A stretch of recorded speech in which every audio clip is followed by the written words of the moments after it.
Friends, today I am going to narrate a story as to how Renuka became Yellamma. Renuka, also referred to as Renu Mata, is a Hindu goddess worshipped predominantly in Karnataka, Maharashtra, and southern Indian states of Tamil Nadu, Telangana, and Andhra Pradesh. The ancient Renuka Mata, alias Yellamma Devi Temple, is located at Saundatti. It's one among the prominent Shakti Pitas in Karnataka. Mahur's Renuka Temple at Mahur is in Maharashtra and is one of the Shakti Pitas too. Yellamma is the patron goddess of the Indian states of Maharashtra, Telangana, Andhra Pradesh, Karnataka, and Tamil Nadu. She is considered the mother of the universe by those who worship her. The story of how Renuka became Yellamma is told in the Mahabharata, the Harivamsa, the Bhagavad Purana, and thousands of folk stories. Princess Renuka was married to the revered Rishi Jamadagni. The two lived in an ashram in the Ramshrang forest near present-day Belgaum district. Renuka was a devoted wife who assisted Jamadagni in all his rituals and prayers. In due time, she gave birth to one daughter, Anjana, and 5 sons, Vasu, Vishwavasu, Brodhanyu, Brut Vakanva, and Parashrama. Renuka could carry water in an unbig pot made of sand. Every day, Renuka woke at the crack of dawn to bathe in the river Malaprabha and then carried water from the rivers back for Jamadagni's rituals. She was known to be so pious and virtuous that she could hold the water in a pot made of sand. So daily she would make a fresh pot out of the sand on the bank and carry the water back to her husband. One day she was getting dressed after her bath when she observed a few young Gandharvas playing in the river. As she went to make her daily sand pot, she noticed how lithe and limber the young men's bodies were. In all the years of being with Jamadagni, Renuka had never even looked at another man.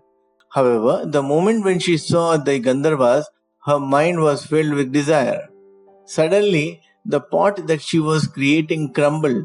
No matter how hard she tried, Renuka could not hold the pot or any water in it. Renuka realized it was a piety that had been tarnished. When she went back home ashamed and waterless, Jamadagni did not ask twice what had happened and exploded with fury. He told her, "Never come back again." So Renuka left the ashram and went to the forest to the east. There, she met 2 rishis, Eknath and Joginath. She consulted them and asked them to help her redeem herself. The saints told her that she must first purify herself by bathing in a nearby lake. Then she was to worship a Shivlinga and go to the nearby town to beg rice from houses. After she had gotten the rice, she should cook half for the rishis and eat the other half mixed with jaggery. She was to do this for 3 days with complete devotion, and the rishis promised her that she would be able to return back to her husband on the 4th day. Still, Jamadagni's anger was known to everybody, so the rishis warned her, "You may suffer greatly upon meeting him, but later you will be blessed by him and worshipped by thousands." Renuka did as she was instructed, and on the 4th day went to see Jamadagni. However, her husband had not cooled down and flew into a rage upon seeing her. He instructed his son Vayu, "I want you to behead that woman and bring her head to me." Vayu refused, and Jamadagni decimated his son with his eyes. There was nothing left but ashes. Next, Jamadagni told Vishwavayu, "Kill your mother and bring me her head." But Vishwavayu refused also and met with the same fate as his brother. One by one, Jamadagni's anger killed all his sons but Parshurama, who was not at home. When Parshurama came back, he noticed his mother screaming and crying on the floor next to 4 piles of ashes. He asked his father what had transpired.